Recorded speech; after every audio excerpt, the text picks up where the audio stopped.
Whew. Welcome everybody to week 7 of the league. This is your commish. And holy shit, a lot of shakeup going on.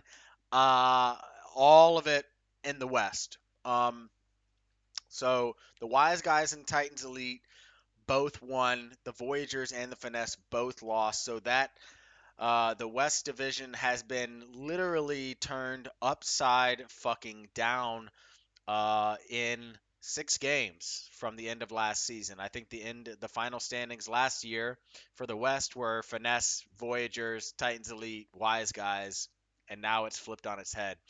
And this is fucking crazy town um, right now. And you know, the West is still anybody's race, but man, it is a shit show out here.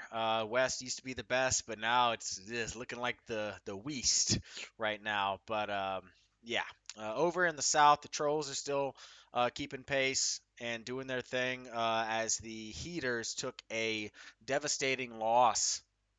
The Heaters took a devastating loss to the Titans Elite last week, giving the Trolls a one-game cushion there in the South as the Quailmen and Tiger Sharks both lose. So the biggest loser in the South last week was, well, I mean, obviously the Quailmen and Tiger Sharks, but I think the Heaters. They really wanted to keep that game up, but with the West the way it is, those wild card spots they're basically going to be from the South and the East as it looks like it's probably going to shake up to be that way. We'll have to see what happens with the rest of these out of conference and out of division games and stuff like that. Over in the East, the Dumpster Fire keep winning. The Rune Dogs kept winning. The Smeagol's won, and the Cartel kept losing. So, hey, everything's all natural out there in the East. Again, this is Bizarro World here in the league this year. Let's get into the power rankings. Some of you are going to be really pissed off with this shit, but I don't give a fuck. Yeah, I don't care. Um, and some teams moved up really, really high. Some teams dropped really, really far. So let's get into it. Coming in at number 12, you got the Miami Cartel. I mean, come on, man. 1-5, 1-5. Garbaggio fucking squad. They did lose to the Wise Guys. A valiant effort. Lost by just over a point to the Wise Guys. That was very, very tough for them. Um, that's I think 2 games now where they have just barely lost. So the cartel are just they're fighting right now. They've got the heart, they've got the spirit. They just don't have any fucking talent down there in South Beach. And that Coach Greenberg is he's he's trying to move some shit around, get some stuff done, and get that team up to speed. But they need more speed to start winning. Miami's just the place to get it. So I think they'll get it, but it's just probably not going to happen this year. Coming in at number 11, you got the Tampa Bay Tiger Sharks, of course. I mean, who the fuck else would it be? They lost, got their shit pushed in by the dumpster fire, so can't go up, you can't go down. You're at 11. Coming in at number 10 though, here's where it starts to get a little dicey. A lot of teams from the top 6 are going to the bottom 6 and well, not a lot, I guess, but a few, and a few from the bottom 6 going to the top 6. The first one, and probably the biggest dropper of the year, maybe ever in the power rankings in 1 week span, you got the French Quarter Quailmen. I mean, they got dominated by the Eagles. The Smeagol's, sorry. The Smeagol's finally came through and put the bang thing, put over 120 something on them.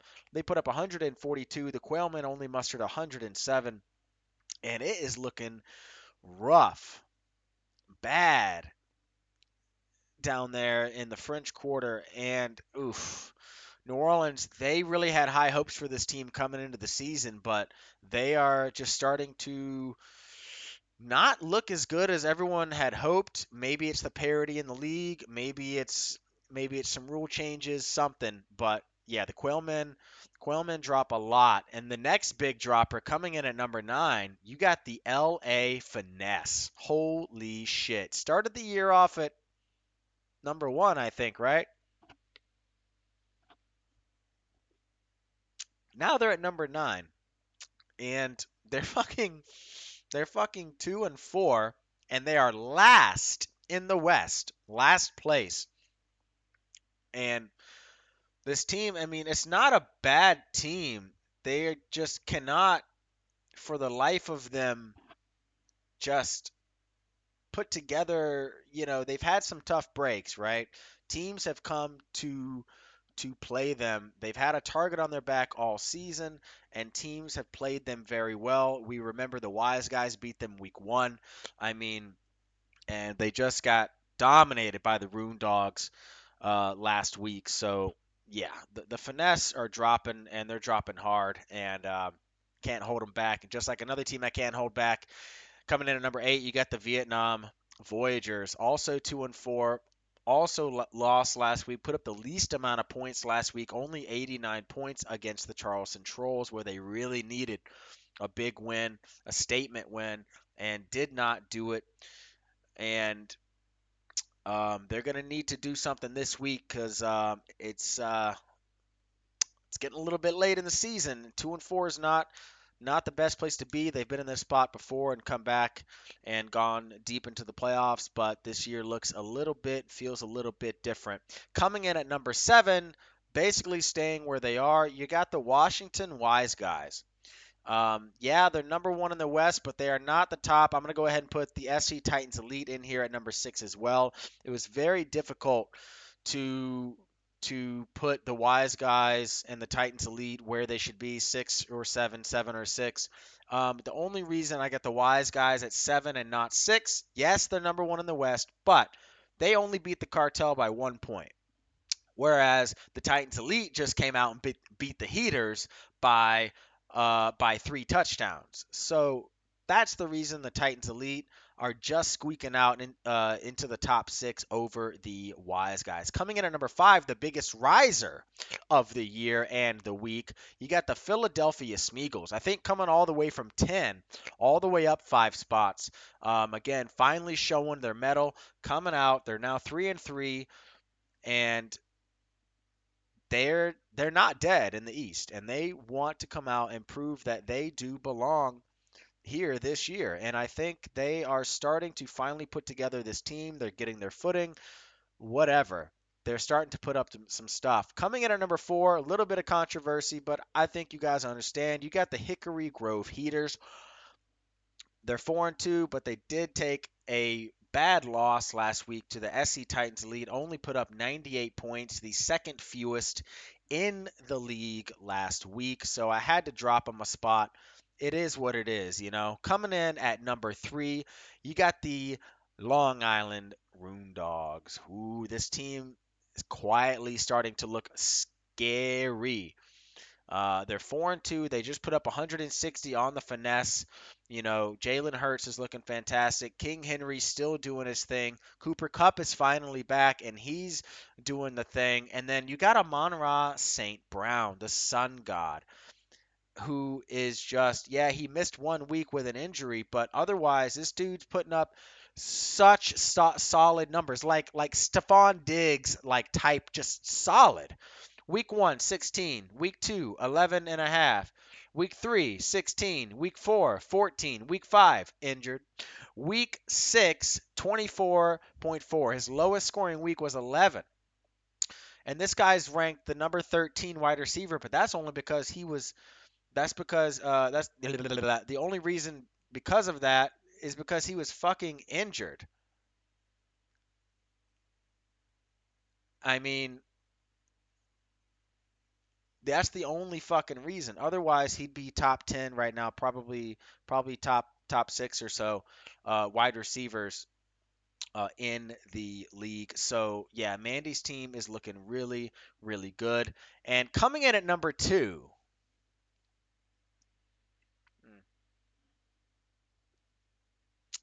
you got the Charleston Trolls. Yeah, I'm doing it. Charleston Trolls at number 2. Why? Yeah, you won. However, you're not winning in. Yeah, you beat the Voyagers by 30 points. But the other team at the top, the Dumpster Fire, ugh, ugh, just shitting all over the rest of the league. They've scored 913 points. No other team has even cracked 800 yet. And the Dumpster Fire have already cracked 900. The next closest team, I think, are the Trolls, yes, with 777 points. What more do you want?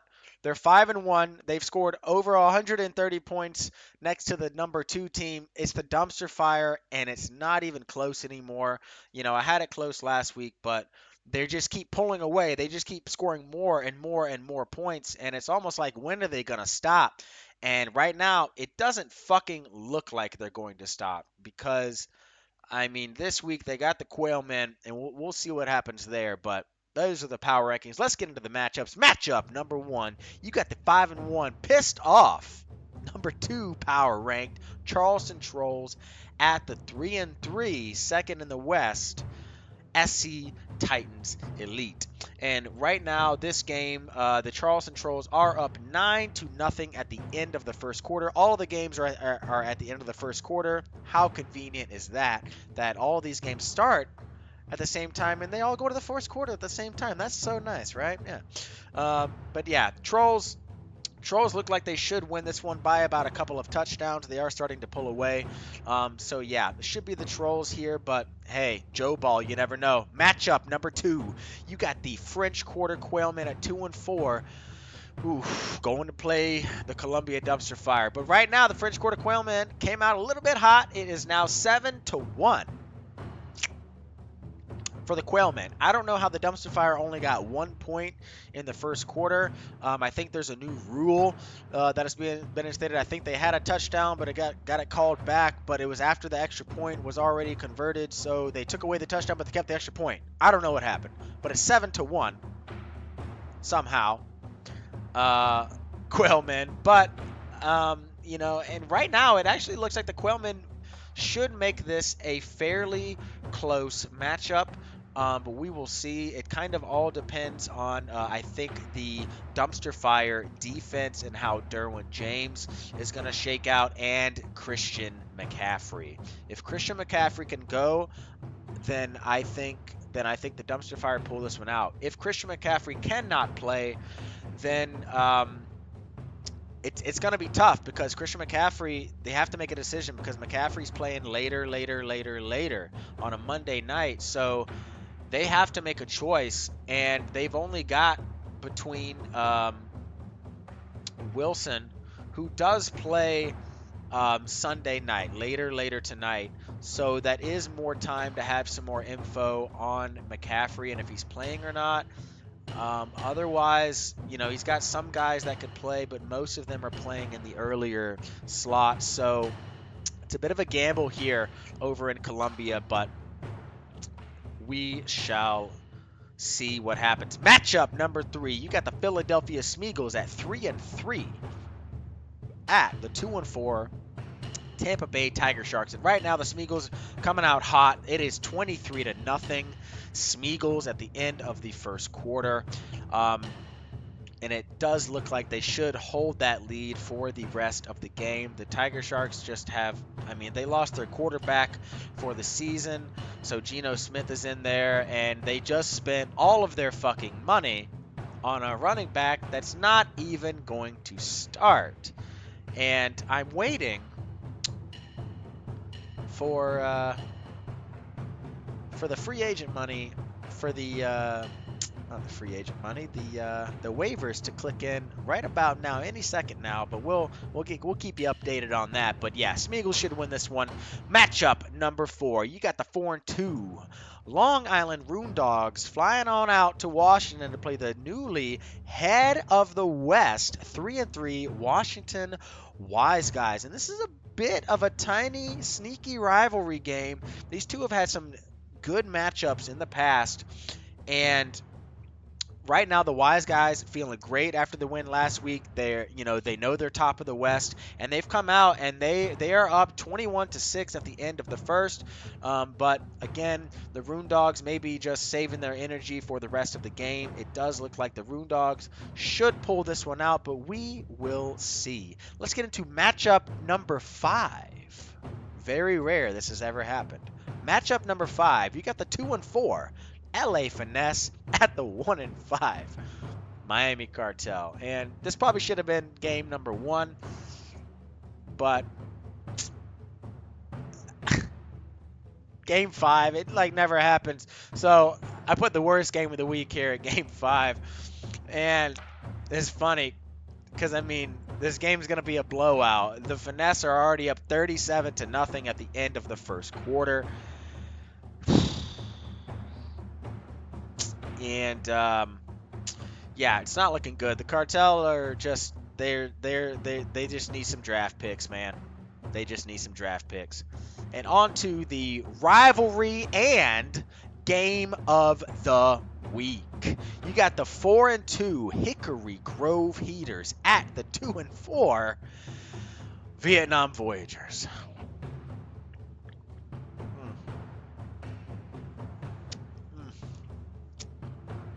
It's a tale as old as time here.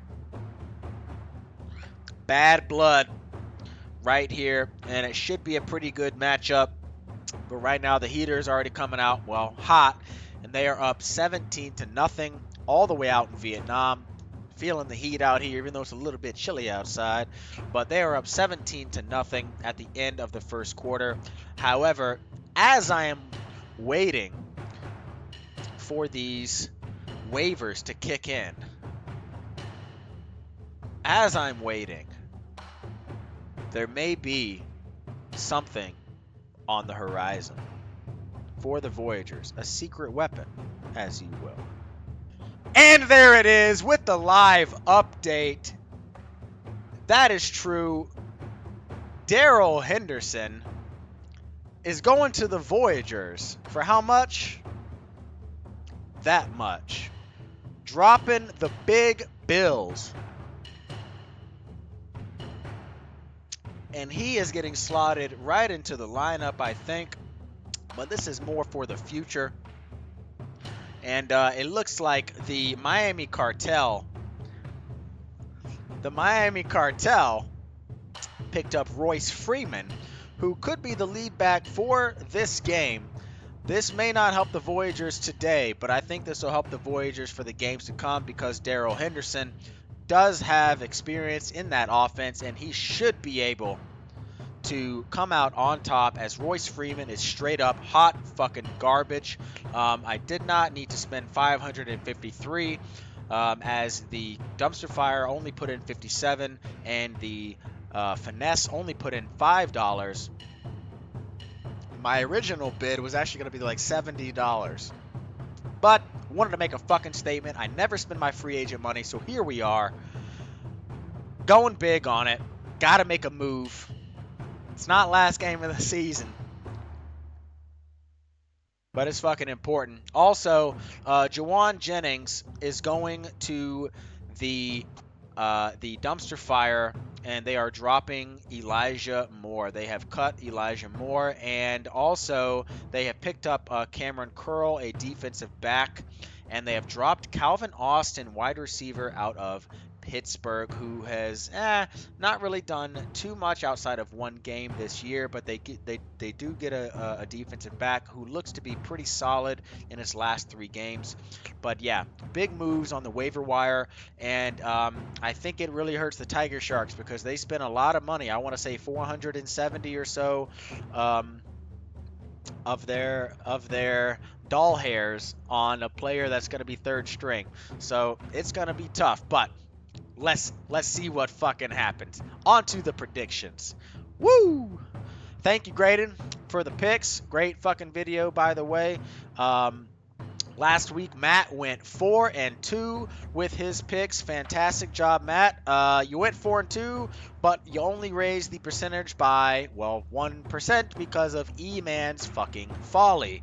The only game he got wrong last week, Matt picked got the Voyagers over the Trolls incorrect, and his own Heaters over the Titans Elite incorrect. Every other game he got correct. And this week, Graydon has got the Trolls over the Titans Elite. He's got the Quailmen over the Dumpster Fire. This would be fucking huge upset if this were to happen, but it doesn't look like it's going to. Well, it might. I don't know. We'll see. It all depends on Christian McCaffrey. He's got the Smeagol's over the Tiger Sharks. He's got the Rune Dogs over the Wise Guys. He's got the LA Finesse over the Cartel. And he's got the Hickory Grove Heaters over the Vietnam Voyage in the rivalry / game of the week. So overall, these are pretty good picks. We'll see how it plays out. The Quailman Dumpster Fire one is a spicy, muy caliente, Zatnaum pick. But we'll see. Let's get into golf. Whew. Not much, not really much is moving around here at the top. Really, most of it was coming in through the middle. Graydon got a bogey last week while Hunter shot a birdie and a bogey. So Hunter stayed the same. Graydon drops one spot into second, tied with Dan, who shot, didn't play last week. Matt didn't play. E-Man shot a double birdie, double bogey, so he stays where he is. Mandy shot 2 birdies, so she was able.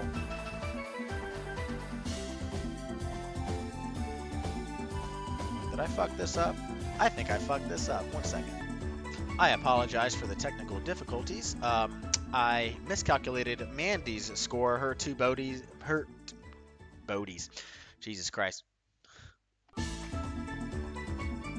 I calculated her 2 birdies as 2 bogeys. So, but no, that is incorrect.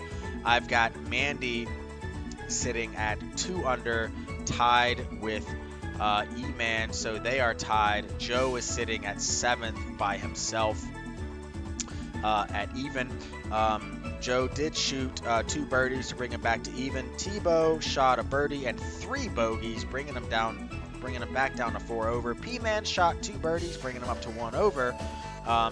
Sam shot 2 birdies to bring him up to 4 over, and Rico did not play. Thought, fuck it, and now he's in last place.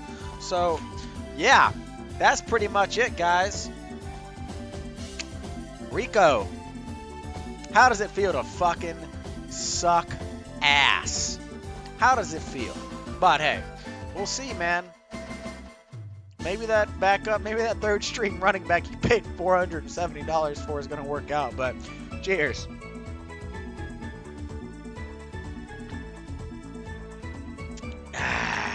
You piece of shit.